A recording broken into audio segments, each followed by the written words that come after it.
大家好，我是唐心树信徒Alone，今天来介绍一个缺氧的真空隔热工法。这是我游玩工作坊作品 Heliconia 在做真空隔热时的心得。Heliconia 是 Dolphin Wing 与 TorchGuard 的合作作品，它的特色在于整张地图都非常高温，许多物质都处在热相变的临界点。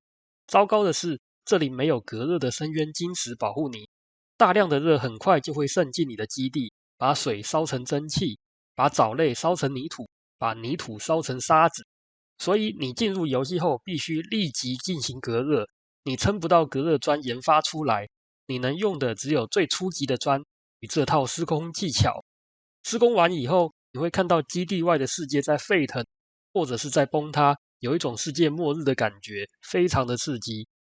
那么进入正题，先从上方斜角真空的建筑法开始说，因为它是最简单的。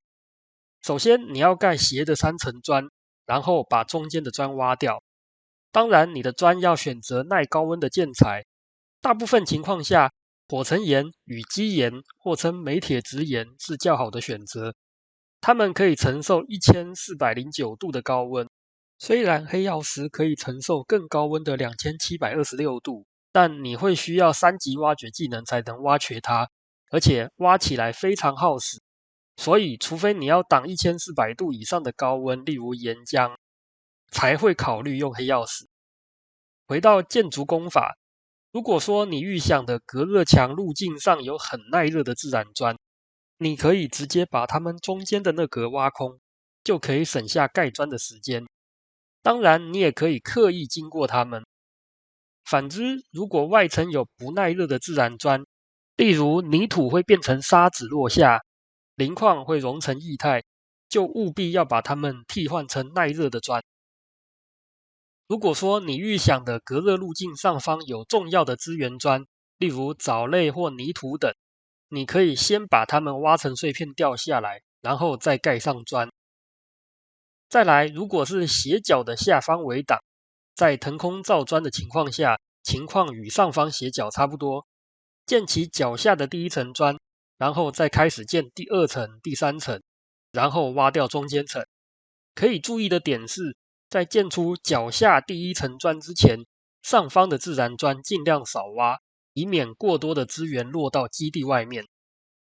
下方围挡要注意的点是，不能让不耐高温的材料掉在真空通道里，因为它们会与外层的热砖块换热，相变后可能会变成液态或变成自然砖，然后破坏真空隔热。要防止这点，可以利用盖砖会把碎片往上顶的游戏机制。当在碎片所在的位置盖砖时，如果砖的位置上方没有砖块，碎片就会被顶到砖块上方。但在建筑过程的手忙脚乱中，有时会发生一种情况，就是上方的砖已经盖好了，剩下有不耐热的碎片在中间等着被盖砖。这时你就要考虑碎片会掉去哪了。碎片被推走的方向顺位依序是上、右、左、右上、右下、左上、左下。如果不耐热的碎片会掉到真空夹层，那我的建议还是拆除上方砖，再造下方砖，会比用人力捡碎片要快。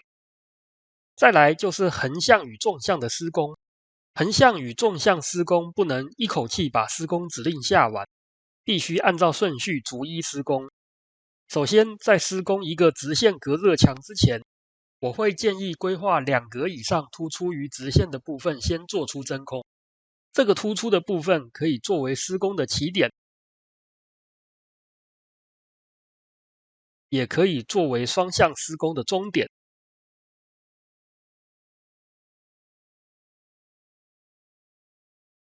并且如果是纵向隔热墙，这个突出的部分也有利于你日后做水门外出。直线施工的部分先来讲横向施工。你可以先盖外中2层耐热的砖，然后盖一个内层砖，拆一个中层砖，如此逐一施工。同样的，如果是下方围挡，你也要避免不耐热的碎片落在真空夹层。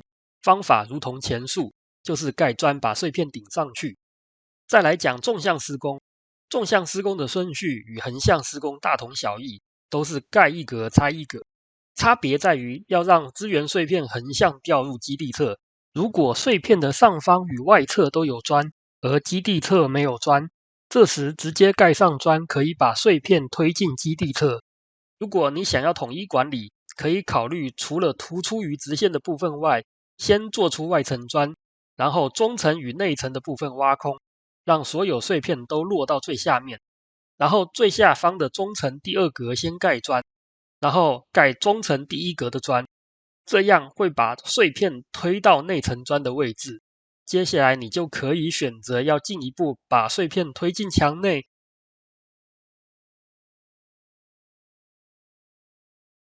或者是让碎片就这样被内层砖往上顶到突出的位置。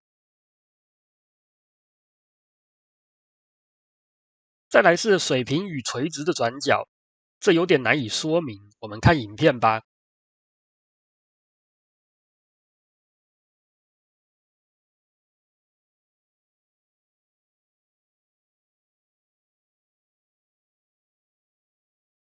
至于斜角的转角，就跟水平垂直的凸起部分收尾差不多。关于纵向与横向的真空通道，除了上述做法之外，还有做水门让人直接进去挖出真空通道的做法。这种做法在挖屋顶的时候特别高效。不过，当真空通道越来越长，人可能在内部作业的时间就越短，因为他们会动不动就跑出来喘。关于这点，你可以盖一个门，管理门禁，让他们在里头憋气工作，到出现窒息警报时再放他们出来。除此之外，如果真空通道会经过生化物，例如污土、漂白石、软泥或者是称菌泥，就必须先挖掉，让它们调出真空通道。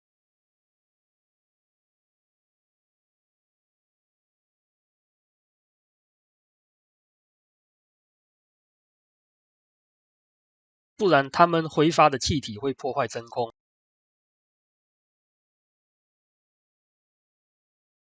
那为什么让人进去挖的真空通道，在挖侧边与底部时不那么推荐呢？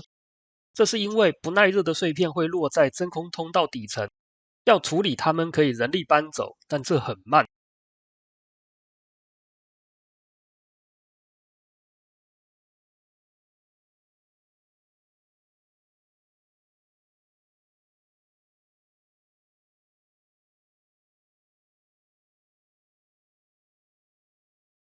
也可以考虑另外盖一层砖，把它们隔在真空通道外。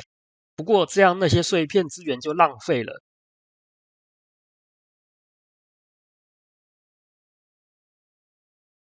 那想办法盖砖把它们顶到基地内侧呢？这可能要伤一点脑筋啊。而且以上还没有提到升华物，我还是选择不要让人进入真空通道的办法吧。以上就是这个影片的全部资讯了，希望这套功法心得对你有帮助。如果有兴趣挑战非常难的缺氧地图，推荐您去玩玩 Heliconia 或者是 Dolphin Wing 与 Torch God 的其他作品。感谢您的收看，拜。